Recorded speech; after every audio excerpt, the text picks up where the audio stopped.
जी माणसं खेळतात ती माणसं कधीही आयुष्याला कंटाळत नाहीत. जी माणसं खेळत राहतात ती कधीही निराशवंतपणाचं लक्षण आहे. त्यामुळे मरगळलेल्या या नव्या पिढीमध्ये जिवंतपणाचं नवं चैतन्य भरायचं काम तुम्ही खऱ्या अर्थानं केलं म्हणून आपल्या सगळ्यांचं या फाउंडेशनचं मी सुरुवातीला मनपूर्वक कौतुक आणि अभिनंदन करतो. आज आपण अनेकांच्या पाठीवर कौतुकाची थाप टाकता आहात. अनेकांना उद्याच्या जगण्यासाठी लढण्यासाठी बळ देता आहात. खरं तर मी वारंवार सांगतो की गुणवंतांचं कौतुक जरूर करावं, पण कौतुक करणाऱ्यांचं पहिल्यांदा कौतुक करावं या मताचा मी आहे. कारण हल्ली अशी कौतुक माणसं भेटत नाहीत ही आमची सगळ्यात मोठी अडचण आहे. आम्ही रस्त्यानं चाललो की समोरच्याला विचारतो कसं काय बरं आहे का. तो काळ होता आम्ही विचारायचो तरी कसं काय बरं आहे का. पुढचा म्हणायचा आमचं कशाचं बरं, तुमचंच बरं आहे. त्या काळात दुसऱ्याचं खूप बरं वाटायचं. आता काळ इतका बदललाय, आता आपलं तर आपल्याला बरं वाटतच नाही, पण पुढच्याचं अजिबातच बरं वाटत नाही. ही अलीकडची आमची सगळ्यात मोठी अडचण आहे.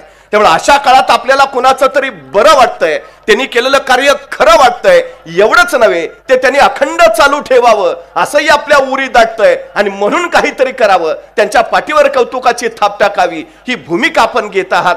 याचा सगळ्यात मोठा मनस्वी आनंद आहे. खरं तर याच्यातूनच उद्याचं नवं विश्व तयार होणार आहे आणि या नव्या विश्वाचे शिलेदार म्हणून तुमचं नाव लिहिलं जाणार आहे. ही सगळ्यात मोठी महत्वाची आणि आनंदाची गोष्ट आहे. 350 वर्षापूर्वी छत्रपती शिवाजी महाराजांनी इतिहास घडवला, पण कुणाच्या बळावर घडवला?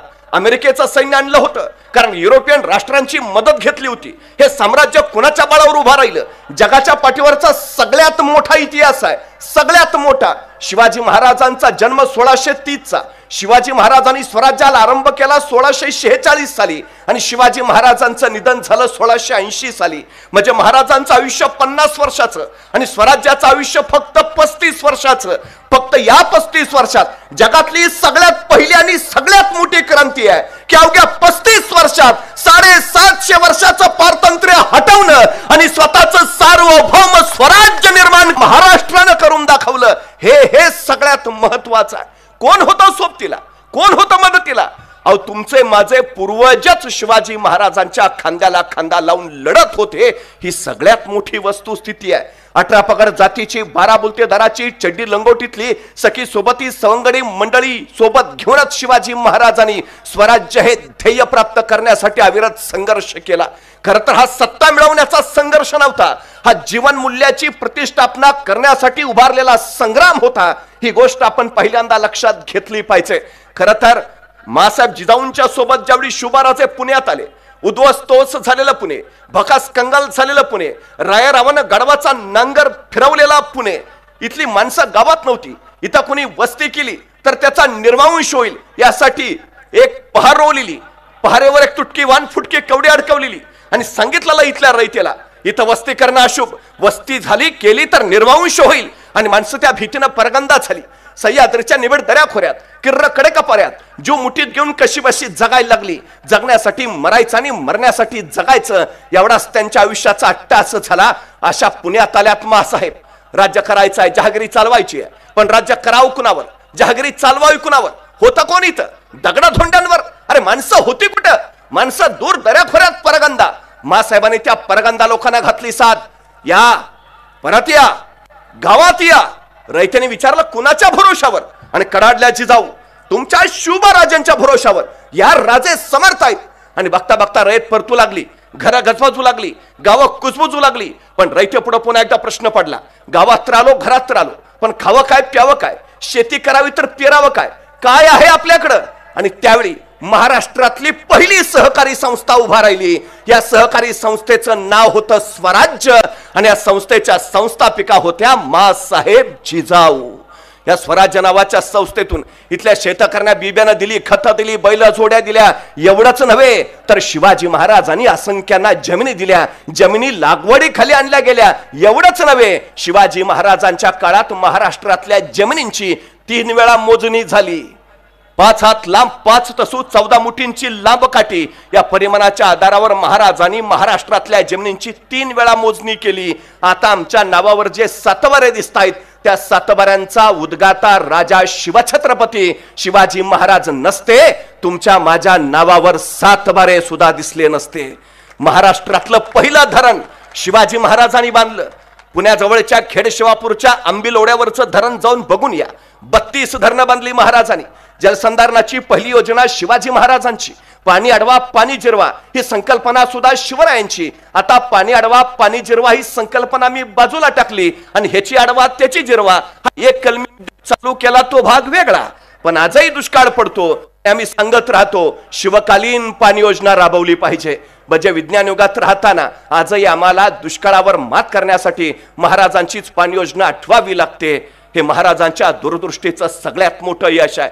या सगळ्या सुविधांच्या बळावर शेतकरी रानात गेला, पेरणी झाली, बघता बघता मोत्यासारख्या दाण्याची कणसं लगडली. शेतकरी आनंदित झाला, कष्टाला फळ आलं. पण त्याच वेळी काळजात कल्लोळ उठला. आजूबाजूच्या दऱ्याखोऱ्यातली रानगव्यासारखी जनावरं उभ्या पिकात थायदोस घालायची, सगळं पीक पायाखाली तुडवायची, उभं रान नेस्तनाबूत करायची. डोळ्या देखत उभं पीक वायात जाताना दिसू लागलं. शेतकरी हवालदिल झाला, धावत धावत मासाहेबांकडे आला. मासाहेब, पेरणी तर झाली, पिकं तर आली, मोत्यासारख्या दाण्याची कणसही लगडली, पण मासाहेब जनावर उच्छाद मांडत्यात, उभ्या पिकात हैदोस घालत्यात.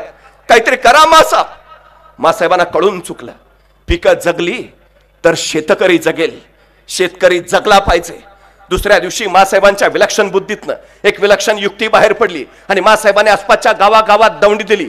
जो कुणी पिकात उच्छाद मांडणाऱ्या जनावरांचा बंदोबस्त करेल त्याला सोन्याचं कडा दिलं जाईल. आणि गावागावातनं तरणीबाण जिगरबाज पोरं बाहेर पडली. रातोरात पिकाभोवती पहारा करायला लागली. एखादं जनावर खुश असताना दिसलं, चित्त्याच्या चपळाईनं झेप मारायला लागली, त्याच्या मुसक्या आवळायला लागली, शेपटी तोडायला लागली आणि दाखवायला मासाहेबांकडे घेऊन यायला लागली. सोन्याचं कडं मिळवायला लागली. एकाच दगडात 2 पक्षी मारले मासाहेबांनी. एक, जनावरांपासून पिकाचं रक्षण झालं आणि 2, स्वराज्यासाठी आवश्यक असणारी जिगरबाज मावळ्यांची मांदियाळी आपोआप गोवधावत पुढे झाला. 5-7 तरणीबाण पोरं. एका पोराच्या खांद्यावर भलवट रानगाव्याचं धूड. पहारेकरने विचारलं, काय र तसं तरणबा मासाहेबांनी भेटायचं आहे का र? मासाहेबांनी दौंडी दिली नव. जो कोणी जनावरांची शिकार करल त्याला ही काय जनावर घेऊनच आलोय नव. तसा पहारेकरी म्हणला, पर सकाळी की मासाहेब झोपल्यात आता. नाही नाही, मासाहेबांनी भेटले बेगार जाणार नाही. अरे येडा का खोडाल्या का? आजचं सकाळी की मासाहेब झोपल्यात आता. नाही नाही, मासाहेबांनी भेटले बेगार जाणार नाही. पोरं ऐकायला तयार नाही. तोपर्यंत बाहेरचा तो गोंधळ ऐकून मासाहेब स्वतः जातीनं येत्या झाल्या. काय गडबड रे? दिवशी पुढे झालं. मासाहेब मासाहेब मासाहेब तुम्ही दमडील ती नव. जो कोणी जनावरांची शिकार कराल त्याला सोन्याचं कडं दिलं जाईल. हे काय जनावर घेऊन चालूय नव. मासाहेबाने एकदा त्या पोराकडं एकदा त्या जनावराकडे बघितलं आणि मासाहेब त्याला म्हणाल्या, अरे पण आम्ही दौंडीत असंही सांगितलेलं की अख्खं जनावर दाखवायला नाहीची गरज नाही, नुसती शेपटी दाखवायला आणली तरी चालेल. हे अख्खं जनावर कशाला घेऊन आला? तशी त्या पोरानं मान खाली घातली आणि ते पोर मासाहेबांना म्हणाल, मासाहेब ध्यानातच नाही राहिलं बघा. आणि काय रे, सकाळी आला असता तर आम्ही काय तुला सोन्याचं कडं दिलं नसतं? एवढं जसं ऐकलं तस त्या पोराच्या दोन्ही डोळ्यातनं खळखळ खळखळ पाणी उकळायला लागलं. त्याला हुंदका फुटला. नालेला हुंदका दाबत तो पोर मासाहेबांना म्हणाला, मासाहेब सोन्याचं कडं मिळावं म्हणून नाही आलो मासाहेब. मासाहेब तुमच्या कौतुकाची थाप माया पाठीवर पडावी म्हणून आलो मासाहेब. मासाहेब पुढंच आहे. मासाहेब तुमच्या कौतुकाची थाप पाठीवर पडली ना की 10 हत्तीचं बळ येतं. तुमच्या कौतुकाची थाप फक्त पाठीवर पडू द्या. मासाहेब पुढं झाले. त्या पोराचे डोळे पुसले. त्याला विचारलं, नाव काय रे तुझं? तसं ते पोर म्हणाल, ताना तानाजी मालुसरा उमरडजी. आणि त्या दिवसापासून ताना जो मासाहेबांचा झाला तो मरेपर्यंत स्वराज्याचा राहिला. एक कौतुकाची थाप माझ्या तानाजीला घडवणारी ठरली. खर तर स्वराज्य हे जरा एकदा नीट करा.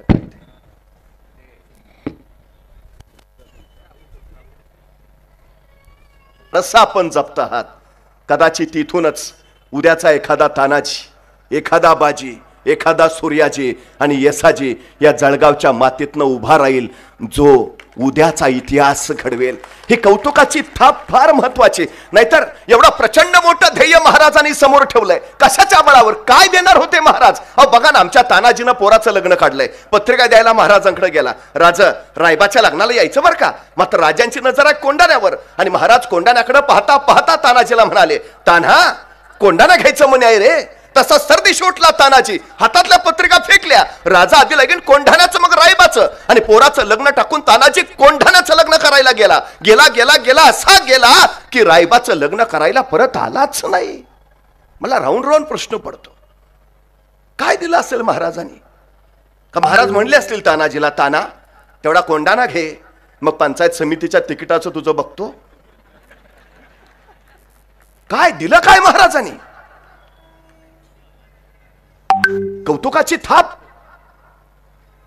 हो, महाराजांनी महामंत्र दिला. महाराजांनी कधीच कुणाला सांगितलं नाही मी सांगतोय म्हणून ये, मी म्हणतोय म्हणून लढ, अजिबात नाही. महाराजांनी स्पष्ट सांगितलं, तुला जर वाटत असेल तुझ्या पोरी बाळींची अब्रू सुरक्षित राहावी तर ये. तुला जर वाटत असेल तुझ्या उद्याच्या पिढ्या सुखात नांदाव्यात तर ये. तुला जर वाटत असेल हे तुझं राज्य तुझंच राहावं तर ये. मी सांगतोय म्हणून नाही. महाराजांनी राज्य उभा केलं, पण या स्वतःच ठेवलं स्वराज्य. स्व म्हणजे माझं. या मातीत उगवलेल्या कुणीही या राज्याच्या नावाचा उच्चार करावा. स्वराज्य, माझं राज्य. अरे मग माझं आहे ना, मलाच लढलं पाहिजे, मलाच झगडलं पाहिजे, मलाच झुंजलं पाहिजे, मलाच मेलं पाहिजे. ही उर्मी इथल्या प्रत्येकात रुजली, भरली, फुलली. आणि मग इथली माणसं मातीसाठी लढायला, मरायला, झुंजायला सिद्ध झाली. हा सगळा प्रयत्न मला तो वाटतो. माणसं एकत्र यावीत, त्यातून एकता निर्माण व्हावी, त्यातून सामूहिक शक्ती तयार व्हावी, आणि त्याच्या बळावर मग उदंड ध्येय साध्य करावं. हे सैनिकांना पोट असतं. हा एकमेव राजा आहे. रिकाम्या पोटी माणसांच्या पाठीचे कणे कधीच ताट राहत नाहीत. पोट रिकामी असली की कणे झुकलेले आणि वाकलेलेच राहतात. ताट कण्याची माणसं तयार करायची झाली तर पहिल्यांदा यांची पोट भरली पाहिजेत. पोट भरायची असतील तर यांच्या खिशात दाम पाहिजे, आणि दाम हवा असेल तर यांच्या हाताला काम पाहिजे. शिवाजी महाराजांच्या राज्याचा वचननामा होता, सर्वांस पोटास लावणे आहे बस. 18 पगड जातीची बारसारी, सुतार, लोहार, सांबार, न्हावी, जोशी, गुरव, वाणी, मुलानी, साळी, माळी, धनगर, कोळी, आगरी, भंडारी सगळी. महाराष्ट्रात 450 किल्ले आहेत. पैकी 360 स्वराज्यात आहेत. पैकी 110 किल्ले महाराजांनी आपल्या 35 वर्षाच्या कारकिर्दीत बांधलेत. 35 वर्षात घर बांधून होत नाही आम्हाला. किल्ला बघून या एक एक. 110 किल्ले बांधले.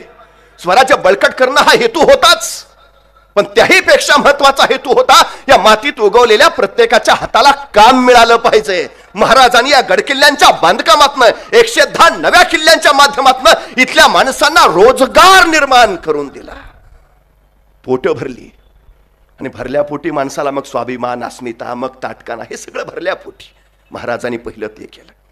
मातीसाठी मरणारी माणसं उभा करायची आहेत ना, पहिल्यांदा पोट भरायला हवीत. हे सगळ्यात महत्वाचं. मराठी माणसाला व्यापार जमत नाही कोण म्हटलं? देश आमचा आहे, देशातले समुद्र आमचे आहेत, पण समुद्रावर सत्ता आमची नव्हती. महाराजांच्या काळात समुद्रातून प्रवासाला जायचं तर पोर्तुगीजांचा परवाना घ्यावा लागायचा. आपली स्वतःची नौका असली समुद्रात टाकायची म्हटलं तर पोर्तुगीजांचं परवानगी पत्र.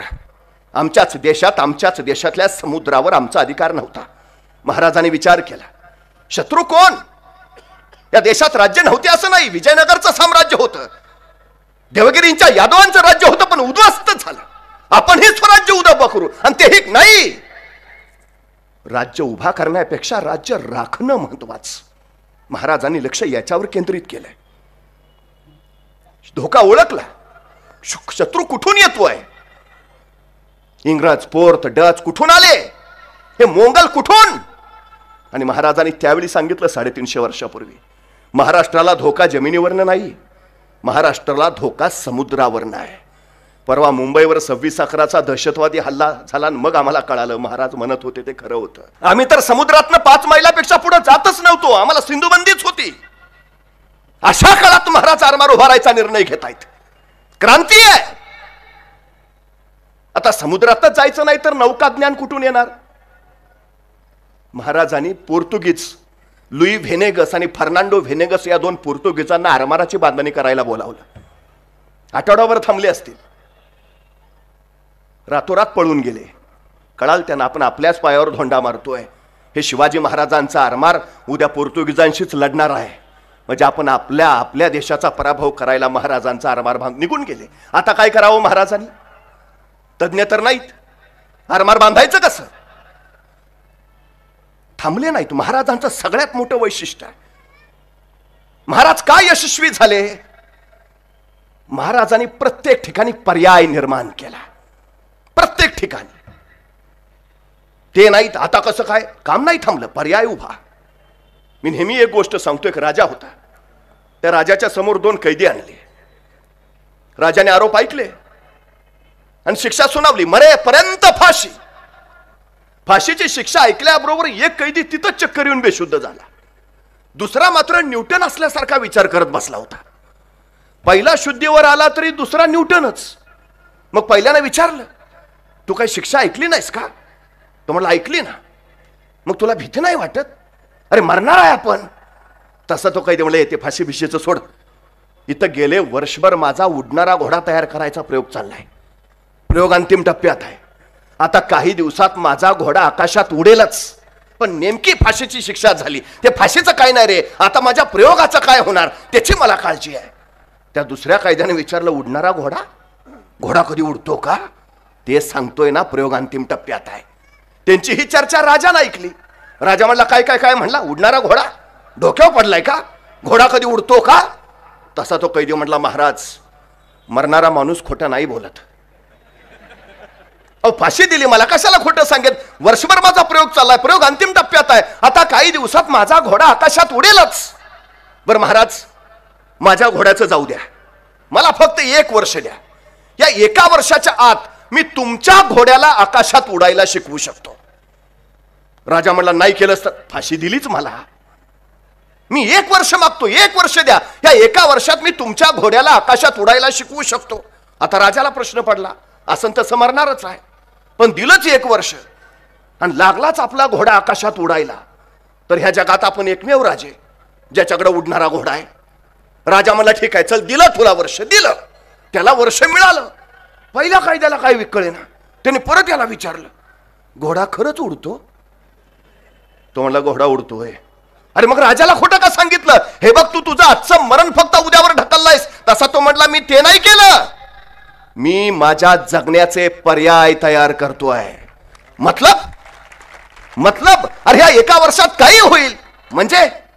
अरे ह्या 1 वर्षात मला फाशी देणारा राजाच मरेल, आणि तो नाही मेला तर माझा नैसर्गिक ना वर्ष आहे माझ्याकडं. मी आता हार कशाला मानू? मी आता माघार कशाला घेऊ? मी आता पराभव कशाला स्वीकारू? मी लढेन लढेन लढेन, जोपर्यंत मी जिंकत नाही तोपर्यंत मी लढेन. पाहू, शेती गेली, नोकरी लागे ना, रोजगार होई ना, किती कारण सांगणार? पर्याय काढा ना.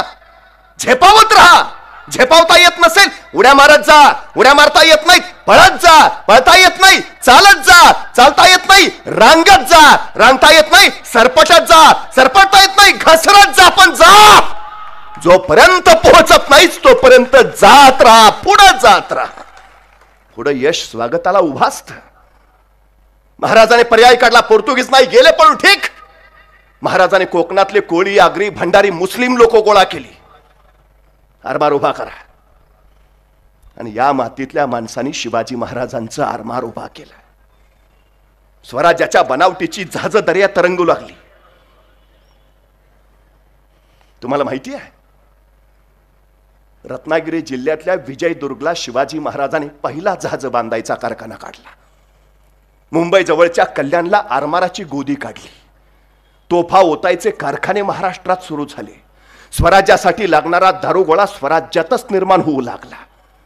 उद्योगशीलता, सृजनशीलता आणि निर्मिती क्षमता हे शिवाजी महाराजांनी आम्हाला दिलेले अलौकिक गुण आहेत. अलौकिक. आणि विचार करून महाराज कल्याणच्या कारखान्यात पोहोचले. सगळ्या कामगारांना गोळा केला. मी सांगतोय तसं जहाज तयार करा. आणि महाराजांनी सांगितलं असं असं असं, आणि तसं तसं जहाज तयार झालं. तत्कालीन काळात पाण्यावर अत्यंत जलद गतीने पडणार, किती ओझं ठेवले तरी नडच मिळणार, तोफेचा गोळा पुढे सुटला, दाब मागं पडला तरी पाण्यात न बुडणार, असं विलक्षण जहाज महाराजांनी निर्माण केलं. त्यावेळी जहाज फक्त इंग्रज तयार करायचे आणि इंग्रजांकडनंच जहाज विकत घ्यावी लागायची. शिवाजी महाराजांनी पहिला इंग्रजांचा धोका ओळखला. महाराज लिहितात, का पराभव झाला? तो लिहितो, या शिवाजी महाराजांची जहाज जर बघितली, जोपर्यंत तशी जहाज आपल्याकडे येत नाहीत तोपर्यंत शिवाजी महाराजांचा पराभव करणं अशक्य आहे. आणि हे कळाल्यावर ज्या इंग्रजांकडनं सगळी जहाज विकत घेतात त्या इंग्रजांनी महाराजांना पत्र पाठवलंय, तुम्ही तयार केलेलं जहाज आम्हाला विकत देता का? महाराजांनी त्या जहाजाचं नाव ठेवलं संगमरी किंवा संगमेश्वरी जहाज. ही महाराजांची निर्मिती आहे. महाराजांची. नेव्हीचे जनक फक्त नाहीत महाराज.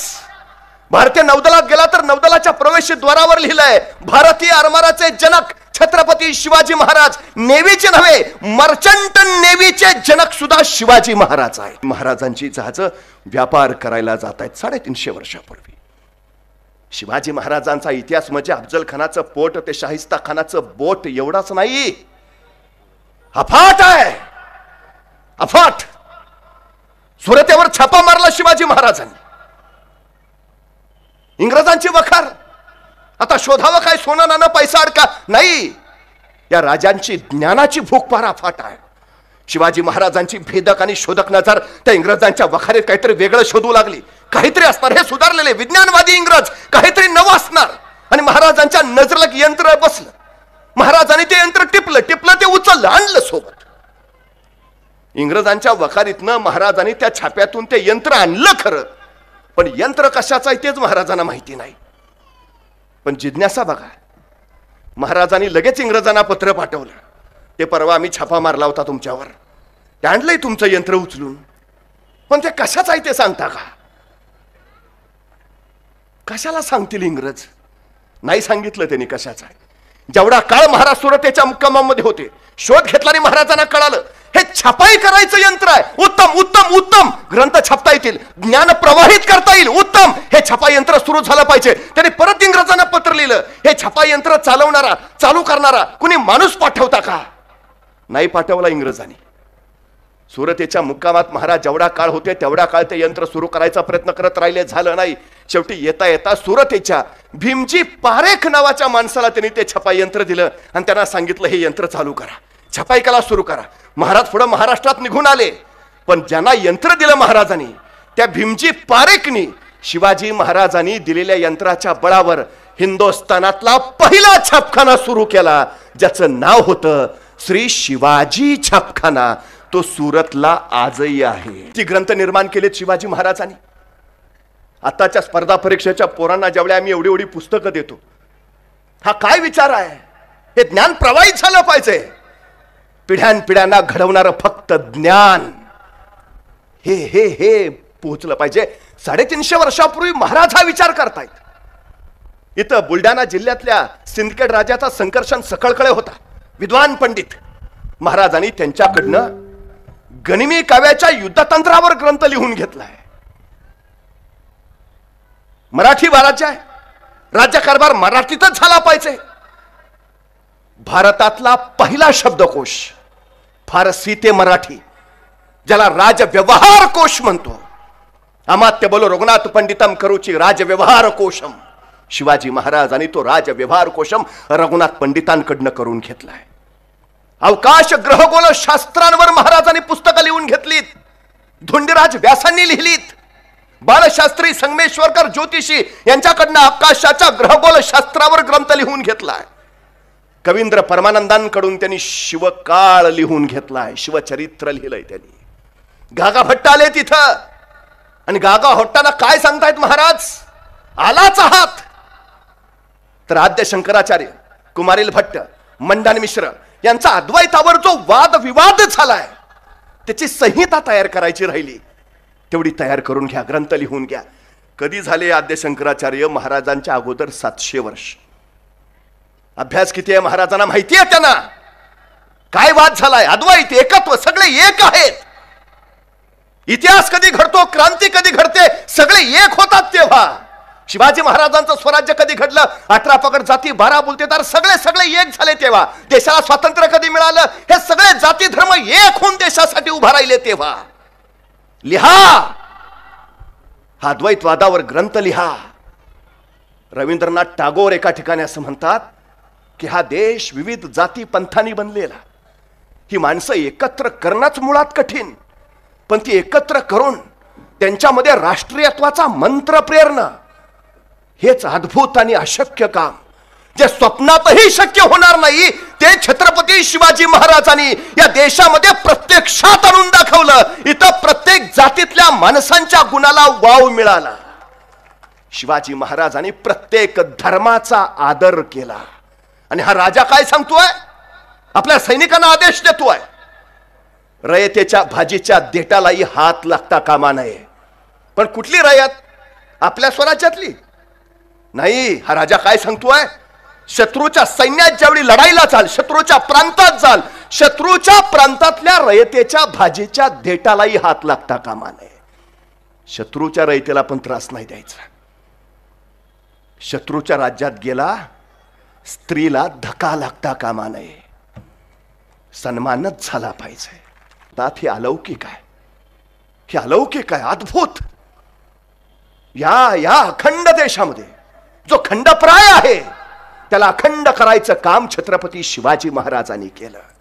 या मातेमध्ये राष्ट्रवाद, राष्ट्रीयत्व निर्माण करायचं काम छत्रपती शिवाजी महाराजांनी केलं. हे अद्भुत काम आहे महाराजांचं, अलौकिक. किती पुढे आहेत महाराज. आम्ही आता ते मोबाईल बिबाईल, महाराजांच्या काळची संदेश वहन यंत्रणा काय आहे? कुठलं लाकूड जाळलं की काळं धूर होतो, कुठलं लाकूड जाळलं की पांढरा धूर, कुठलं लाकूड जाळलं की निळ्या ज्वाळा, कुठलं लाकूड जाळलं की लाल ज्वाळा, याच्यावर संकेत ठरायचे महाराजांचे. आमचा तानाजी कोंडाणा घ्यायला गेला, कोंडाणा जिंकला, आणि मग मावळ्यांनी कोंडाण्यावर पांढरा धूर केला.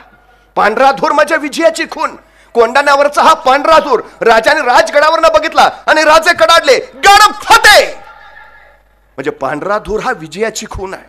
एखाद्या अशुभ बातमी असेल, रायगडावर काळा धूर केला जायचा, रायगडाचा काळा धूर राजगडावर दिसायचा, मग राजगडावर काळा धूर, राजगडाचा काळा धूर तोरण्यावर दिसायचा, मग तोरण्यावर काळा धूर, तोरण्याचा काळा धूर प्रतापगडावर दिसायचा, मग प्रतापगडावर काळा धूर, प्रतापगडाचा काळा धूर पाटणच्या दातेगडावर दिसायचा, मग दातेगडावर काळा धूर, दातेगडाचा काळा धूर कोल्हापूरच्या रांगण्यावर दिसायचा, मग रांगण्यावर काळा धूर, रांगण्याचा काळा धूर सामानगडावर दिसायचा, मग सामानगडावर काळा धूर, सामानगडाचा काळा धूर पद्मदुर्गावर दिसायचा, मग पद्मदुर्गावर काळा धूर, पद्मदुर्गाचा काळा धूर जंजिरावर दिसायचा, मग जंजिरावर काळा धूर सिंधुदुर्ग.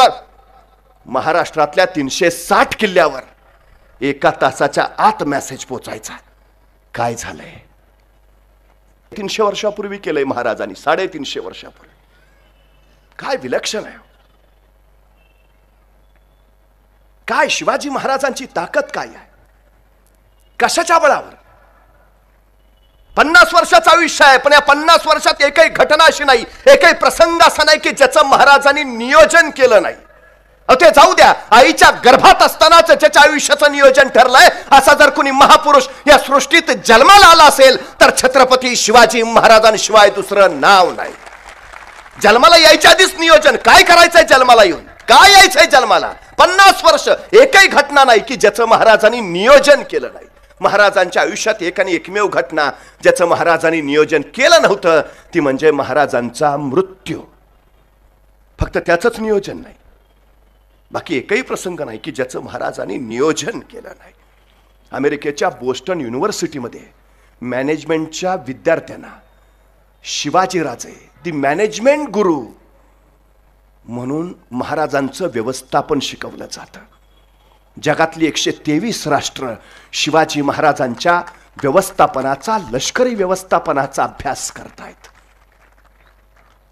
साधी गोष्ट सांगतो. 10 नोव्हेंबर 1659 महाराजांनी प्रतापगडावर अफजल खानाचा कोतळा बाहेर काढला. अफजल खानाचा कोतळा बाहेर काढायला महाराजांना फक्त 2 मिनिटं लागली, फक्त 2 मिनिटं. पण या 2 मिनिटाच्या यशस्वीतेसाठी महाराजांनी तब्बल 1 वर्ष नियोजन केलं होतं. तब्बल 1 वर्ष. दुपारी 2:30 वाजता महाराजांनी खानाचा कोतळा काढला. 10 नोव्हेंबर स्वराज्यावरचं सगळ्यात मोठं संकट महाराजांनी परतवलं. मला प्रश्न सापडला की 10 नोव्हेंबरला हे थरार नाट्य घडलंय. 10 नोव्हेंबर, 11 नोव्हेंबरला महाराज कुठं असतील? 10 नोव्हेंबरला खान मारला, जीवावरचा प्रसंग आहे.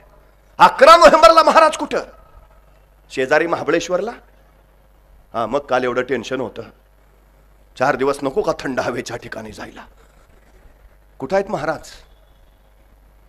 2:30 वाजता खानाचा कोतळा बाहेर काढला. 3 वाजता मराठी सैन्य रानावनातलं तुटून पडलं. खानाच्या सैन्यावर लंगड्यातोड चालू झाली. खानाचं सैन्य पाठीला पाहिलं आणि पळत सुटलं. महाराजांना माहिती आहे, हो मारणारच, खान मारणारच. आत्मविश्वास काय आहे?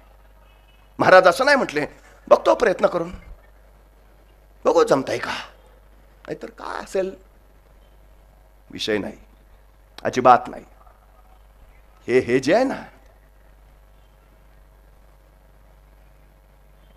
भयानक आत्मविश्वास आहे, विलक्षण. मला महाराजांचं सगळ्यात मोठं वैशिष्ट्य काय वाटतं माहिती आहे? प्रत्येक प्रसंग मृत्यूचा आहे. अफजल खान मृत्यू, शाहिस्ता खान मृत्यू, आग्रा भेट मृत्यू. पण एवढे भयानक प्रसंग येऊन सुद्धा महाराज कुठंच विचलित झालेले दिसत नाहीत, गोंधळलेले दिसत नाहीत, भांबावलेले दिसत नाहीत, निराश झालेले दिसत नाहीत, माघार घेताना भेटत नाहीत. एवढा मोठा महायोद्धा धनुर्धारी अर्जुन भगवान श्रीकृष्ण कुरुक्षेत्रावर घेऊन आले. समोर कौरवांचं सैन्य बघितलं, दुर्योधन, दुःशासन, कृपाचार्य, द्रोणाचार्य. भाव विवश झाला अर्जुन, शक्तिपात झाल्यासारखं रथात उतरला. मी नाही लढू शकत, गोंधळून गेला, विचलित झाला अर्जुन. महायोद्धा असणारा अर्जुन ही विचलित झालाय. पण 35 वर्षाच्या आपल्या कारकिर्दीत प्रत्येक क्षण मृत्यूच असून शिवाजी महाराज मात्र कुठेही विचलित झालेले दिसत नाहीत, गोंधळलेले दिसत नाहीत, माघार घेताना अजिबात नाही. काय वैशिष्ट्य आहे? महाराजांनी स्वतःच्या भावनांचं नियोजन इतकं विलक्षण केलंय, भावनांवर नियंत्रण इतकं विलक्षण आहे महाराजांचं की बस, अजिबात नाही. हे महत्वाचं आहे. ठाम स्थिर वृत्ती, कसाही प्रसंग येऊ द्या.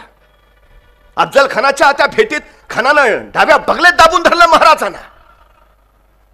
जर त्या भांबावलेपणात महाराजांना भागणं काढायचं सुचलंच नसतं तर संपलं असतं ना.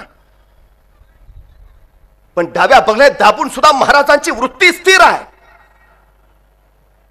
शांत, अत्यंत विलक्षण भावनांवर नियंत्रण आहे, विलक्षण. सिद्ध मुष्टियोद्ध्याला पराभूत केलं. त्यावेळी सगळ्यांना वाटलं हा म्हणतोय ते खरं आहे, हा खरंच सर्वोत्कृष्ट आहे. त्याला पत्रकारांनी विचारलं, तुझ्या यशाचं कारण? मी सर्वोत्कृष्ट आहे, बस हेच.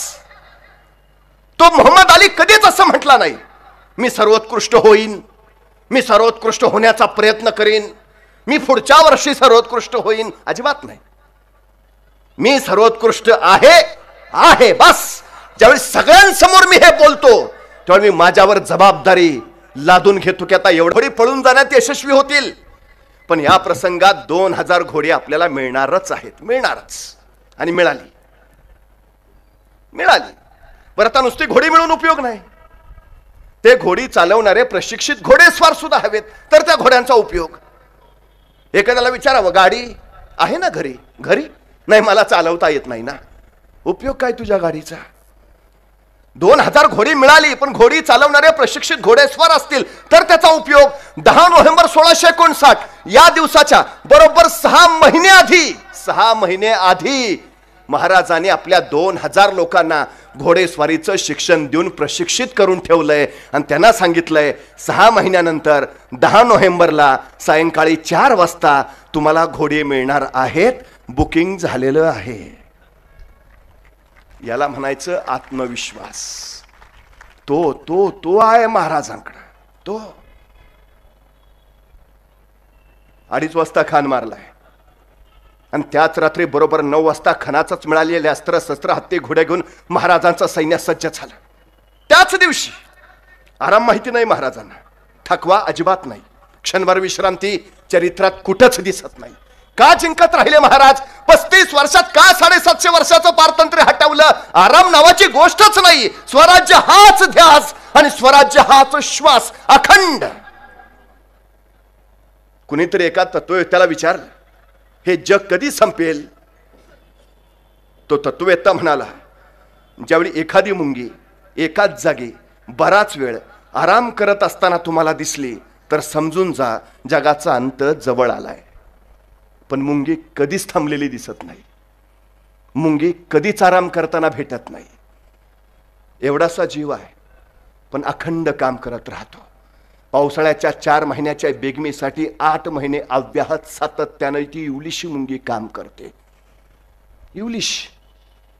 काय काय माणसं म्हणतात, कामानं इतकं काम मरायचंय का? माणसं कामानं कधीच मरत नाहीत. माणसं कामाच्या ताणानं मरतात. ताण कधी येतो? काम वेळेत पूर्ण झालं नाही तर. काम वेळेत करा, ताण येणार नाही, बाकी काही होणार नाही. सतत अखंडपणे काम करत राहा. तुम्हाला माहिती आहे मुंगीचं आयुष्य किती आहे? पायाखाली आली तर मरून जाते. आयुष्य किती आहे मुंगीचं? मुंगीची एक प्रजाती 30 वर्ष जगते. 30 वर्ष. आणि मुंगी आंधळी आहे, तिला डोळे नाही आहेत. ते आपल्याला दिसतात ते डोळे नाही, ती आंधळीच आहे. ती प्रजातीच आंधळी आहे. तरी मुंगी सरळ एका राशेत दिसते तुम्हाला. कधीच मुंगीनं शिस्त मोडली अजिबात दिसणार नाही. राणी मुंगी असते पुढं, ती फेरोसिन नावाचं रसायन सोडते. त्या वासावर सगळ्या मुंग्या पाठोमाग एका रांगेनं जातात. एवढीशी मुंगी एवढं प्रचंड कार्य करते. आम्ही किती धडधाकट आहोत. आम्हाला काय अडचण आहे? 2:30 वाजता खान मारला आणि 9 वाजता महाराजांनी घोड्यावर मान टाकली. हर हर महादेवचा जागर झाला आणि मराठी सैन्य सुसाट सुटला. बघता बघता वाई प्रांत जिंकला. महाराज सातारा प्रांतात घुसले. सातारा प्रांत काबीज केला. महाराज वारणा नदीच्या खोऱ्यात गेले. वारणा नदीचं खोरं जिंकलं. महाराज कोल्हापूर प्रांतात शिरले. कोल्हापूर प्रांत काबीज केला आणि 1 डिसेंबर 1659 महाराजांनी पन्हाळ्यावर भगवा फडकवला. म्हणजे उन्हापुऱ्या 20 दिवसात 200 किलोमीटर आणि 18 किल्ले एवढा प्रांत महाराजांनी काबीज केला. 20 दिवसात. कोल्हापूर प्रांतात आहेत. पण महाराज जिंकत राहायचं, यशस्वी व्हायचं आणखीन एक कारण आहे. महाराज कधीच बेसावध राहिले नाहीत. महाराज कधीच गाफील राहिले नाहीत. महाराजांनी कधीच कुठंच 50 वर्षात ढिला जग आहेत. महाराजांना माहिती आहे फतेखान नावाची पहिली लाट स्वराज्यावर येऊन गेली आहे. अफजल खान नावाची दुसरी लाटही स्वराज्यावर कोसळली आहे. या दुसऱ्या लाटेतच ऑक्सिजनची कमतरता भासली आहे. अफजल खानानं डाव्या बगलेत दाबून धरलं होतं महाराजांना. ऑक्सिजनची कमतरता तेव्हाच भासली. 2 लाटा येऊन गेल्यात. आज ना उद्या 3री लाट येणार. आम्हाला प्रशासन सारखं सांगत होतं पहिली लाट झाली, आता संपलं, आता काय नाही, आता झाली 2री. आम्ही निवांत, आम्ही बेसावत. महाराज नाही, महाराज सावध आहेत. मिरज भागात आहेत. आणि महाराजांना वार्ता मिळाली सिद्धी जव्हर 65,000 फौजनीशी येतोय. आणि महाराजांना कळालं ओमायक्रॉन आला. 3री लाट आली. काय करावं महाराजांनी? सुरक्षित ठिकाण गाठावं. आपल्या 50 वर्षाच्या आयुष्यात महाराजांनी स्वतःच्या सुरक्षेपेक्षा रयतेची सुरक्षा महत्वाची मानली. महाराज जर स्वतःच्या सुरक्षेची तोरणा राजगड प्रतापगड इकडे गेले असते तर सिद्धी जव्हर पाठोपाठ आला असता, सगळं स्वराज्य उद्ध्वस्त केलं असतं. महाराजांनी त्यावेळी सांगितले स्वराज्य सुरक्षित ठेवायचं असेल तर शत्रूला सीमेवरच रोखा. कोरोनाच्या काळात हाच नियम महत्वाचा होता. त्याला सीमेवरच रोखा. कोरोनाला 350 वर्षापूर्वी महाराजांनी सांगितलं. संकट येतातच हो, ती फक्त रूप बदलून येतात. महाराजांच्या काळात ती फतेखान अफजल खानाच्या रूपात आली. आता ती डेल्टा कोरोना ओमायक्रॉनच्या रूपात आली. उद्या कदाचित आणखी रूप येतील. संकट येतातच, फक्त रूप बदलत येतात. 350 वर्षापूर्वी सांगितलं महाराजांनी सुरक्षित राहायचं असेल तर त्याला सीमेवरच रोखा. आणि त्याला सिद्धीला सीमेवर रोखायचं म्हणून महाराजांनी मिरज सोडलं आणि थोट पन्हाळगड गाठला. पन्हाळा स्वराज्याच्या सीमेवर. आणि महाराज पन्हाळ्यावर हे कळालं आणि सिद्धी जव्हर 65,000 फौजनीशी थेट पन्हाळ्यावर चाल करून आला. पन्हाळ्याला अजगरासारखा विळखा पडला. वाराही आत शिरणार नाही आणि मुंगीलाही बाहेर पडता येणार नाही. राजे पन्हाळ्यावर अडकले. आपल्याला काय वाटतं? आपल्याच वाट्याला लॉकडाऊन आला. आपणच लॉकडाऊन बघितला. 350 वर्षापूर्वी महाराज सुद्धा लॉकडाऊन मध्येच होते. पन्हाळ्यावर 6 महिने लॉकडाऊन होता. अडकूनच होते महाराज. बऱ्याच वेळेला परिस्थिती अशी येते की आपल्या हातात काही नसतंच. अशा वेळी हाताताईपणा करून चालत नाही. 65,000 सिद्धीच्या वेळात अडकल्या महाराजांनी हाताताईपणा नाही केला. काय व्हायचं ते होऊ दे, एकदाच भेटतो त्या सिद्धीला, तो तर राहील नाही तर मी तर राहीन. नाही केलं हे धाडस. यशस्वी माणसाकडे सर्वोत्तम गुण असतो संयम. ज्याच्याकडे हा अलौकिक गुण, त्याचा पराभव कधीच कुणी करू शकत नाही, कधीच कुणी. हा गुण आहे महाराजांकडे. महाराजांना माहिती आहे आपण जाऊ सुद्धा हाताताईपणा करू, पण या ह्याच्यामध्ये आपलं काय बरं वाईट झालं तर स्वराज्य धोक्यात येईल. स्वराज्याची जबाबदारी आपल्या शिरावर आहे. बाहेर पडून उपयोग नाही. कोरोनाच्या काळात प्रशासन आम्हालाही सांगत होतं बाहेर पडू नका, बाहेर पडू नका, तरी पट्टे बाहेरच. बाहेर काय नाही, बाकी कोण कोण बाहेर आले ते बघायला आलतो. अरे तुमच्यावर सुद्धा कुटुंबाची जबाबदारी आहे. तुम्ही बाधित व्हाल, घरी जाल, कुटुंब बाधित कराल म्हणून सांगत होते बाहेर पडू नका. महाराजांनी त्यासाठी स्वतःला आवरलं. पण या 6 महिन्याच्या लॉकडाऊन मध्ये महाराजांनी संकटाचा अभ्यास केला. या संकटावर कशी मात करता येईल याचा विचार करून घेतला, योजना बनवली आणि तशीच अंमलबजावणी केली. आणि एके दिवशी महाराज बाजी बांदल देशमुख आणि बाजी प्रभू देशपांडे यांना सोबत घेऊन पन्हाळगडावरनं विशाळगडाच्या रोकांना किर्र काळोख्या रात्री निघाले. महाराजांचं रूप घेऊन सिद्धी जव्हर सिद्धीच्या भेटीला गेला. शिवाकाशीत ओळखला गेला आणि मारलाही गेला. मला राऊंड राऊंड प्रश्न पडतो. 6 महिन्याची ओळख आहे फक्त शिवाकाशीत आणि शिवाजी महाराज. 1 डिसेंबर 1659 महाराजांनी पन्हाळा घेतला. मग त्या पन्हाळ्याच्या पायथ्याच्या आसपासच्या गावातली काही तरनेबाण पोरं महाराजांकडे आली आणि ती स्वराज्यात सामील झाली. नंतर अवघ्या काही दिवसात सिद्धी जव्हरचा वेढा पडला. म्हणजे शिवाकाशीत आणि शिवाजी महाराज ओळख फक्त 6 महिन्याची आहे. मग या 6 महिन्याच्या काळात शिवाजी महाराजांनी त्या शिवाच्या उरात असं काय पेरलं की तो शिवाकाशीत मरायला तयार व्हावा? काय हुबहू दिसायचा महाराजांसारखा. ए शिवा, मरायला तयार होतोस? शिवा म्हटला होतो. चला गेला. 21 तास प्रवास करून पन्हाळ्यावरनं निसटलेले राजे मसाईच्या पठारावर पोहोचले. गजखिंडीच्या तोंडावर लक्षात आलं सिद्धी जव्हरचं सैन्य नजदीक आलंय.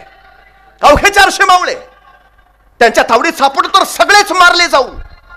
बाजी प्रभूंनी त्यावेळी महाराजांना सांगितलं, राजे निमे लोक घेऊन तुम्ही पुढे निघा. आम्ही निमे लोक इथं सिद्धीशी झुंजितो. राजे आम्ही साहेबकारी मरितो. आमच्या मुला लेकरांसाठी महाराज साहेब समर्थ. काय सांगतायत बाजी?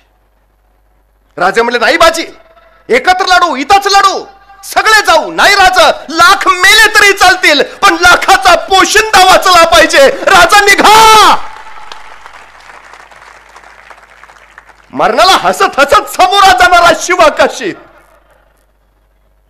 आणि आम्ही स्वराज्यकारी मरितो, तुम्ही जा. का? केवढं धाडस आहे समर्पित व्हायचं. 300 लोक फक्त त्या गजखिंडीमध्ये 3000 सिद्धी जव्हरच्या फौजेशी झुंजत राहिले. शरीरावर जागा नव्हती. बाजी बांदल देशमुख आणि बाजी प्रभू देशपांडेंच्या किंचित वार झाला नाही पण कडाडत राहिले बाजी. जाऊन सांगा त्या यमाला जोपर्यंत राजे विशाळगडावर पोहोचल्याचे तोफांचे आवाज कानावर पडत नाहीत तोपर्यंत हा बाजी प्राण सोडणार नाही. राजे विशाळगडावर पोहोचल्याचे आवाज कानावर पडले आणि मग बाजीनं अखेरचा श्वास घेतला. आम्ही स्वराज्यकारी मरितो. संपले. ही कडकडीत निष्ठा आहे ना, ही कडकडीत निष्ठावंत माणसं घडवणारं चालतं बोलतं विद्यापीठ म्हणजे शिवाजी महाराज. शिवकाळ हा जगण्याची स्पर्धा नाही, ही मरण्याची स्पर्धा आहे. महाराज एखादी मोहीम काढायचे आणि यसाजी म्हणायचा राज ह्यो डाव आपला, आपण जाणार राज. तसा बाजी म्हणायचा यसाजी आम्ही आहे नव, ही मोहीम आपली, आपण जाणार राज. राजा आपण लढणार, तसा तानाजी म्हणायचा, बाजी कवापासून नंबर लावून बसलो का सर, माग ही मोहीम आपली आहे, आपण जाणार राजा, आपण लढणार, आपण मरणार. जगाच्या पाठीवरचा पहिला काळ माणसं जगण्यासाठी नाही मरण्यासाठी स्पर्धा करतायत. अनेक राजांनी गिरिदुर्ग उभारले, अनेक राजांनी जलदुर्ग बांधले, पण माझ्या राजानं नरदुर्ग तयार केले. नॅशनल कॅरेक्टर्स, राष्ट्रीय चारित्र्य घडवलंय महाराजांनी. कुणी घ्यावं, तानाजी, बाजी, यसाजी, कोंडाजी, कडतोजी, प्रत्येकाचं आयुष्य सांगेल कसं जगावं आणि कसं मरावं. पण विश्वास किती आहे? बाजीने शेवटचं वाक्य सांगितलंय, आम्ही मरितो, आमच्या मुला लेकरांसाठी महाराज साहेब समर्थ. आणि खरं होतं ते. बाजींच्या पश्चात राजे बाजी प्रभूंच्या सिंध या गावी गेले. फुलाजी प्रभू आणि बाजी प्रभू या दोघांना मिळून 8 मुलं होती. ज्यांना मुलं आहेत त्यांच्यासाठी ही योजना आहे. काही तरुण सैनिक, नुकतंच लग्न झालंय, मुलबाळ नाहीये आणि घरी एकटी पत्नी आहे तिचं. महाराजांनी त्यांच्या कुटुंबियांसाठी फॅमिली पेन्शनची व्यवस्था केली आहे. 350 वर्षापूर्वी फॅमिली पेन्शन व्यवस्था काय बनवली, सिस्टीम काय तयार केली आहे. पण पेन्शन किती तेही नमूद केलंय महाराजांनी. तो सैनिक धारातीर्थी पडला त्यावेळी त्याला शेवटचा जो पगार असेल त्या पगाराच्या निम्मी रक्कम त्याच्या पत्नीला पेन्शन म्हणून दिली जाईल. 350 वर्षापूर्वी अडीशेरी नावाची एक योजना बनवली महाराजांनी. संकटग्रस्त कुटुंबांना दर महिन्याला 2.5 शेर धान्य दिलं जायचं. एखादा सैनिक जायबंदी झाला, जखमी झाला, पाय तुटलाय, हात, अशांना सुद्धा आजीवन पेन्शन सुरू आहे महाराजांची. 350 वर्षापूर्वी हा राजा हे सगळं करून ठेवतोय. सगळं. ह्या नुसत्या लढाया नाही आहेत. जीवन मूल्य प्रस्थापित करण्यासाठी महाराजांनी केलेला हा संग्राम आहे सगळ्यात महत्वाचा. निर्धार काय गोष्ट असते. स्वराज्य उभा केलं महाराजांनी. 10 वर्ष बालपणात गेली, 10 वर्ष घोड्यावर बसून रणांगणावर फक्त युद्ध खेळण्यात गेली. या 10 वर्षाच्या धामधुमीच्या रणांगण युद्धातनं स्वराज्य उभा राहिलं. मग उरलेली 30 वर्ष महाराज स्वराज्याचं सुराज्य करण्यासाठी खर्ची घालतायत. स्वराज्य म्हणजे स्वातंत्र्य, माझं राज्य, माझं राज्य निर्माण झालं. अरे पण हे तुझं राज्य सुराज्य आहे का? सुराज्य लोककल्याणकारी, लोकहिताचं राज्य. 30 वर्ष खर्च केलीत महाराजांनी हे सुराज्य उभं. का माणसं मरतायत? का तर हे सुराज्य आहे, हे टिकलं पाहिजे. हे सगळ्यात महत्वाचं. हा सगळ्यात विषय महत्वाचा आहे. शिवाजी महाराजांचं मोठेपण आहे ते हे वैशिष्ट्यपूर्ण. माणसं त्यासाठी झोंजतायत, लढतायत, मारतायत. मिर्झा राजा जयसिंह आलाय, सगळे नापास. औरंगजेबानं राजपूत मिर्झा राजा जयसिंग महाराजांवर चाल करून पाठवला. शाहिस्ता खान 1.25 लाखाच्या फौजनिशी आलाय. 1.25 लाख. शिवाजी महाराज कुठं आहेत त्यावेळी? पन्हाळगडावर कैद येत आहेत. सिद्धी जव्हारच्या 65,000च्या अजगराच्या विळख्यात आहेत. आणि त्याच वेळी पुण्यात शाहिस्ता खान आलाय. 1.25 लाखाची फौज म्हणजे महाराष्ट्राच्या उरावर एकाच वेळी 1,95,000ची फौज आहे आणि राजा कैदेत. काय अवस्था झाली असेल स्वराज्याची, रयतेची. आता कोण वाली, आता कोण बघणार आमच्याकडं, आता आमचं काय होणार, सगळी रडारड. नाही, शाहिस्ता खान पुण्यात आला आणि पुणे परिसरातल्या शेतकऱ्यांनी स्वतःच्या रानातली उभी पिकं जाळून टाकली. का? शाहिस्ता खानाच्या सैन्याला धान्य मिळता कामा नये आणि शाहिस्ता खानाच्या घोड्याला चारा मिळता कामा नये. कुणी सांगितलं नव्हतं. नगरपालिकेनं नोटीस नव्हती काढली, कृपया मास्क पहने, अपने हात सॅनिटाईज करते रहे. अजिबात नाही सांगितलं. हे स्वतःहून केलं लोकांनी. का? शिवाजी महाराजांनी सगळ्यात मोठी क्रांती केली. पूर्वीचं सैन्य राजासाठी लढायचं, बदललं. सैन्य राजासाठी लढेल. राजा असू दे नसू दे, ते चिरंतन लढत राहील ते राज्यासाठी. आणि म्हणूनच शिवाजी महाराजांच्या पश्चात 27 वर्ष राजाशिवाय प्रजा झुंजत राहिली आहे. जगाच्या इतिहासातला पहिला इतिहास आहे, राजाच नाहीये. महाराजांची दूरदृष्टी काय आहे तुम्हाला माहिती आहे? महाराजांचं बजेट होतं आणि महाराजांनी या बजेटमध्ये महाराष्ट्रातल्या गडकिल्ल्यांसाठी 2.5 लाख होनांची तरतूद करून ठेवली गडकिल्ल्यांसाठी. आता 2.5 लाख होन, एका होनची किंमत आहे 4.25 रुपये, म्हणजे 2.25 लाख होनाची किंमत झाली 7.5 लाख रुपये. त्या काळात महाराज गडकोटांच्या व्यवस्थेसाठी 7.5 लाखाची बजेटमध्ये तरतूद करून ठेवतायत. मंत्र्यांनी विचारलं, महाराज 7.5 लाख रुपये एवढा खर्च?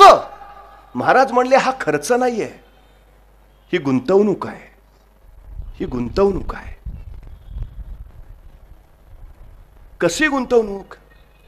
महाराजांना माहिती आहे आज ना उद्या औरंगजेब महाराष्ट्रावर चाल करून येणार आणि तो येणारच होता. तत्पूर्वी त्यांनी या शाहिस्ता खानाला पाठवलंय 1.25 लाखाच्या फौजनीशी.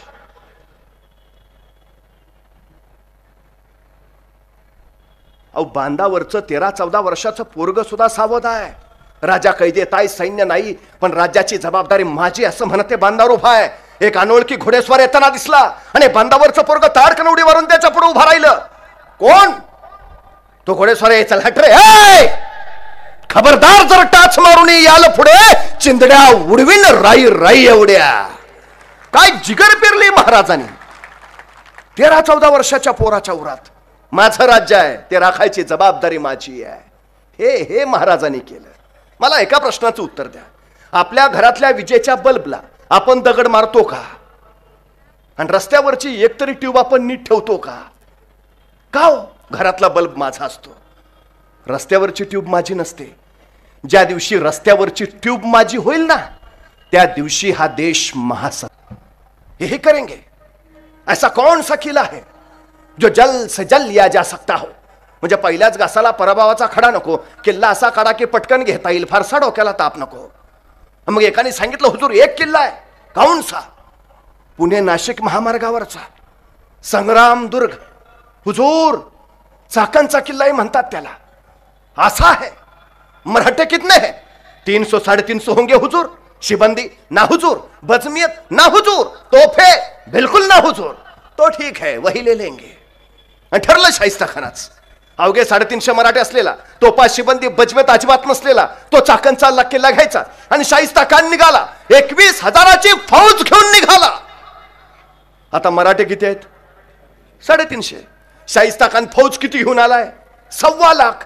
पर घेऊन किती निघालाय? 21,000. 21,000च का? सगळेच घेऊन जायचं ना, चला येऊ फिरून. 21,000च का?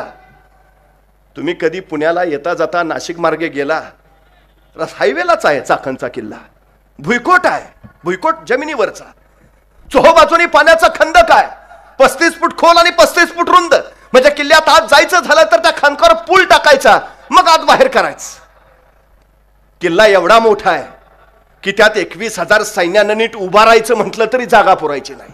एवढासा छोटासा किल्ला, अवघे 350 मराठे, आणि तो जिंकायला हा 21,000ची फौज घेऊन आलाय. शाहिस्ता खानाचं सैन्य आलं. बघता बघता चाकणच्या किल्ल्याला वेढा पडला.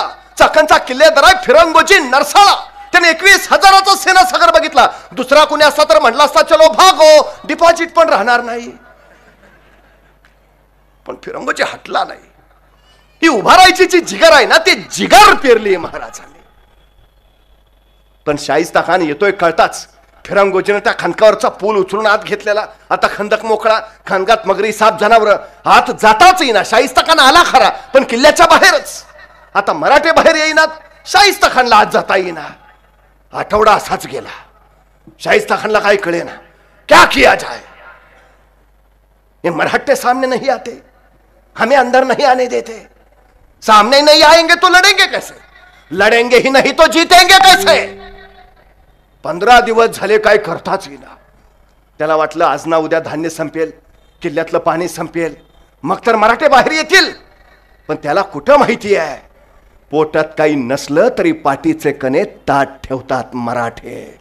मरतील पण भगवा फडकावत ठेवतात मराठे. वैतागला शाहिस्ता खान. क्या किया जाए. बोलावली बैठक सगळ्या सरदारांची. तरबियत खान नावाचा तोफखाना प्रमुख, तो मला हुजूर ऐसा करते हैं, ये मराठे सामने नहीं आते. 21 तोफे हमारे पास है, सीधा गोलाबार चार करे तोप मारा शुरू करेंगे. आधे घंटे का काम है, किला कब्जे में आ जाएगा. आणि पटलं शाहिस्ता खानाला. 21 बुलंद तोफा. त्यांनी तरबियतला सांगितलं, तरबियत तयारी करो, कल सुबह तोप मारा शुरू करेंगे. आता झालं. शाहिस्ता खान त्या रात्री निवांत झोपला. उद्या सकाळी किल्ला ताब्यात येतोय. अर्ध्या तासात किल्ला ढासळतोय. निवांत झोपला. आणि बरोबर त्याच रात्री 1:30च्या सुमारास मराठ्यांनी अलगत्या खानकावर पूल टाकला. 101 मराठे किल्ल्यातनं बाहेर पडले आणि सरळ झोपल्या शाहिस्ता खानाच्या शामेरात घुसले. सपासप कत्तल चालू झाली. आक्रोश किंकाळ्या आरवल्या. रक्ताच्या चिरकाड्या, मुर्द्यांचा ढीग, प्रतांचं काच, यात्रांचा अल्ला कल्लोळ उडाला. शाहिस्ता खान खडबडून जागा झाला. क्या हुआ? छापा हुजूर. कौन थे? मराठे हुजूर. कहां गए? निकल गए हुजूर. संतापला शाहिस्ता खान. सीधा हमारे डेरे पर छापा. शपकुट रात छापा. तरबेत खा, तोफे लगाओ, अभी क्या अभी. आता रात्रीचे 2 वाजलेत आणि शाहिस्ता खान सांगतोय तोफे लगाओ अभी क्या अभी.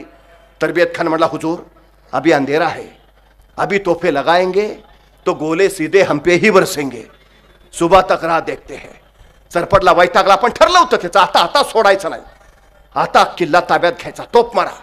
दुसऱ्या दिवशी सकाळी 6 वाजता शाहिस्ता खान शाही हत्तीच्या अंबारीत बसला. 21 तोफा किल्ल्याच्या दिशेने तोंड करून ठेवल्या. दारुगोळा ठसून भरलाय. वातान बाहेर काढलीये. आता शाहिस्ता खानाची इशारा झाली की वातान पेटवायची आणि तोप मारा चालू. आणि बघता बघता शाहिस्ता खानाची इशारा झाली. तरबियत खान पेटती मशाल घेऊन पुढे झाला आणि तोफेची वातान पेटवणार. त्याच वेळी गडावरनं चालवा चला धडम धुम एक तोफेचा गोळा सू येतात दिसला त्यांच्याच दिशेनं. तसा तरबियत खान कडाडला. तोफे पिचेलो, तोफे पिचेलो. त्या शाहिस्ता खानला सुचायचं बंद झालं. क्या क्या क्या क्या क्या हुआ? हुजूर मरहट्टों ने गोला बारिश कर दी है. आगे रहेंगे तो उनके गोले सीधे हम पे बरसेंगे, पीछे आएंगे हमारे गोले उन तक नहीं पहुंचेंगे. तोपखाना नाकामयाब हुजूर. त्या शाहिस्ता खानाला काही कळे ना. पण त्याने विचारलं, अरे पण मराठ्यांकडे तोफा नव्हत्या ना? तोफा नव्हत्या मराठ्यांकडे मग? तसा तरबियत खान म्हटला, हुजूर मराठ्यांकडे तोफा नव्हत्या पण डोकं तर होता. मतलब मराठ्यांनी लाकडाच्या तोफा तयार केल्यात. त्याला आतून जनावराचं कातडं लावलंय. हुजूर त्यांची एक तोफ आपल्या 10 तोफेला भारी आहे. ठीक ठीक, तोफा तयार केल्या तोफा तयार. दारुगोळा कुठनं आणला? तसा तरबियत खान म्हटला, मग रात्री छापा कशाला टाकलेला? आपलाच दारुगोळा आहे हुजूर. मराठे परिस्थितीवर रडत नाही बसले, मराठे परिस्थितीशी लढत बसले. हे लक्षात. वैतागला शाहिस्ता खान. समोरासमोर लढाई नाही, तोफा नाप कामयाब. किया तो क्या किया जाए. बोलावली परत बैठक. आता अशी एखादी बैठक बसली की हमखास त्याच्यात एखादं तिरक असतं, ते तिसरंच काहीतरी काढतं. म्हणजे मी कायम सांगतो, गावाचा विकास करायचा असेल, समाजाचा विकास करायचा असेल, 4 गोष्टी फार महत्वाच्या. पहिली गोष्ट, ज्याच्याकडे पैसा आहे त्यांनी पैसा द्यावा. दुसरी गोष्ट, ज्याच्याकडे वेळ आहे त्यांनी वेळ द्यावा. तिसरी गोष्ट, ज्याच्याकडे कष्ट आहे त्यांनी कष्ट द्यावे. आणि चौथी गोष्ट, ज्याच्याकडे या तिन्हीपैकी काहीच नाही त्यांनी किमान गप राहावे. अडचण पहिल्या तिघांची नसते, वळवळ ज्याच्याकडे काय नाही त्याची जास्त. चळवळ मोडीत काढायला कायम पुढे हे. आणि हे असतातच तिरके. शाहिस्ता खानने विचारलं क्या किया जाए. नेमकं तिरका उठलं. हुजूर ऐसा करते हैं. बोलो हुजूर, जमी के अंदर से हमला करते हैं. आता त्याने सांगितलं चेष्टेत, शाहिस्ता खानने घेतलं सिरियस. सही बात बोला तू, ऐसा ही करेंगे. आणि आता काय त्यापुढे पर्याय नव्हता हो. समोरासमोर वर जमिनीवरनं लढाई नाही, तोफा नाकामयाब. आता पर्याय काय? जमिनी खालूनच काहीतरी केलं पाहिजे. शाहिस्ता खानने योजना आखली. कौतुक करावं लागेल त्याच. त्याने एका प्रचंड मोठ्या शॅमेनामध्ये भुयार काढायला सुरुवात केली. योजना अशी की भुयार काढत खाली जायचं आणि चाकणच्या किल्ल्याच्या उत्तरेच्या बुरुजाखाली ते भुयार न्यायचं आणि त्या बुरुजाखाली दारुगोळा ठसून मारायचा, सुरुंग पेरायचा आणि सरळ द्यायचा उडवून. त्या त्या स्फोटानं तो बुरुज ढासळेल, त्या बुरुजाची दगड माती त्या खणकात पडतील, खणकात आपोआप वाट तयार होईल, आपला 1000 सैन्य तयारच ठेवायचं. वाट तयार झाली की सैन्य आत घुसेल, 200-300 मराठे कापून काढतील आणि किल्ला कब्जात घेतील. नाही हो, सरळ जायचं आहे. आणि सगळ्यात पुढे धोका काय, पुढे 35 फूट खोल खंदक आहे. हे भुयार काढत जातील आणि सरळ खंदकात जाऊन पडतील. म्हणजे भुयार असं काढायचं आहे की 35 फूट खोल खंदक वरच्या वर राहिला पाहिजे, पाणी वरच्या वर राहिलं पाहिजे आणि भुयार त्याच्या खालून अलवार गेलं पाहिजे. आणि केलं. 21 जूनला सुरुवात झाली. 14 ऑगस्ट 1660 रात्रीच्या 1 वाजता भुयार काढून पूर्ण झालं. मराठ्यांना कल्पना नाही मृत्यू आपल्या पायाखालनं चालत येतोय, अजिबात नाही. 1 वाजता शाहिस्ता खानाच्या फौजेनं दारुगोळा ठासून भरला. उत्तरेच्या बुरुजाखाली भुयारात सुरुंग पेरला. शाहिस्ता खान शाही हत्तीच्या अंबारीत बसला. आपलं 1000 सैन्य त्यांनी त्या उत्तरेच्या बुरुजाच्या दिशेने उभा केलं. त्यांना सांगितलं आता काही वेळात स्फोट होईल, तो बुरुज ढासळेल, दगड माती खणकात पडतील, खिंड तयार होईल, तयार झाली की आत घुसा, मराठे कापून काढून किल्ल्याचा दरवाजा उघडा. 1000 सैन्य उभा राहिलं. शाहिस्ता खानाची इशारा झाली आणि सुरुंगाची वातान पेटवली. थोय थोय थोय थोय करत सुरुंग पेटत गेला. धम धम एक प्रचंड मोठा स्फोट झाला. उत्तरेचा बुरुज ढासळला. त्याच्यावरचे 50-60 मराठे त्या ढेगराखाली गाडले गेले. खणकात वाट तयार झाली आणि शाहिस्ता खानचा 1000 सैन्य त्या उत्तरेच्या बुरुजाच्या खिंडीत आत घुसलं. पाहतोय तो काय, फिरंगोजी नरसाळा दोन्ही हातात शमशेर घेऊन उभाच आहे. धुंद चालू झाली. बेपाम धुमचक्री काढत होता फिरंगोजी. अरे तलवारीच्या टोकावर भाकरी भाजतात मराठे. शास्ता खा, तुला भाजायला वेळ ना पुढ्यातच.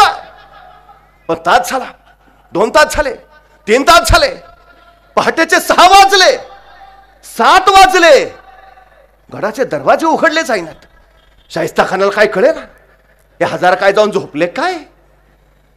त्याने आपल्या 800 सैनिकांना सांगितलं जाऊन बघा बघा बघा ते काय करतायत. शाहिस्ता खानाचं ताज्या दमाचं 800 सैन्य त्या उत्तरेच्या बुरुजाकडे गेलं. बघताय तो काय, रात्रभर लढून 250 मराठ्यांनी शाहिस्ता खानाचे 900 लोक कापून काढले होते. त्यांचे खिंडीत मुर्दे पसरलेले आणि दोन्ही हातात चमचे घेऊन फिरंगोजी झुंजतच होता. पुन्हा एकदा झुंज चालू झाली बेभान. पण रात्रभर लढून बळ तोकडं पडला. शाहिस्ता खानचा एक सैनिक नजर चुकून आत घुसला. त्यांनी गडाचे महादरवाजे उघडले आणि शाही हत्तीच्या अंबारीत बसला शाहिस्ता खा किल्ल्यात प्रवेश करता झाला. पाहतोय तो काय, हा फिरंगोजी झुंजतोय, बेफाम झुंजतोय. त्याचं ते शौर्य बघितलं, चकित झाला शाहिस्ता खान. चित्रसेन नावाचा त्याचा सरदार होता. त्याला सांगितलं जा जा जा, थांबव थांबव त्याला. चित्रसेन पुढे गेला, रोको रोको जंग रोको, हुजूर कह रहे जंग रोको. आणि फिरंगोजीची सरसरती शमशेर थांबली. तोपर्यंत शाही हत्तीच्या अंबारीत बसला शाहिस्ता खा फिरंगोजीच्या पुढ्यात आला. म्हणाला अरे काय लढतोस तू, काय तुझी बहादुरी, काय हे तुझं शौर्य. अरे पण किल्ला आम्ही घेतलाच आहे, आता उगा कशाला जान घालवतोस. त्यापेक्षा ये आमच्याकडं, बादशाह जागीर देतील. आणि कडाडला फिरंगोजी, माझ्या राजानं मला काय कमी केलंय म्हणून येऊ तुझ्याकडं. मराठे तुटतील, फुटतील कुठले. आणि जाताना तुला इथून जे जे हवं आहे ते ते घेऊन जा जा. आणि माझा फिरंगोजी वळाला. भरल्या डोळ्यानं, जड अंतकरणानं निघाला. मेल्या सैनिकांची प्रेत त्याने आपल्या खांद्यावर टाकली. जड पावलाने आणि थरथरत्या हाताने बुरुजावर फडफडता भगवा त्याने खाली घेतला. आणि भरल्या काळजानं फिरंगोजीनं गड सोडला. 15 ऑगस्ट 1660 सकाळी 10 वाजता फिरंगोजी गडाबाहेर पडला. मग शाहिस्ता खानानं चाकणचा किल्ला नीट निहाळायला निरखायला सुरुवात केली. आणि सगळा किल्ला बघितल्यावर शाहिस्ता खान म्हणाला मराठे ह्या किल्ल्यासाठी लढत होते, रात्रभर या किल्ल्यासाठी झुंजत होते. 200 मराठ्यांनी या किल्ल्यासाठी जीव घालवलाय, या किल्ल्यासाठी लढतायत ते. काय आहे किल्ल्यात, काय आहे.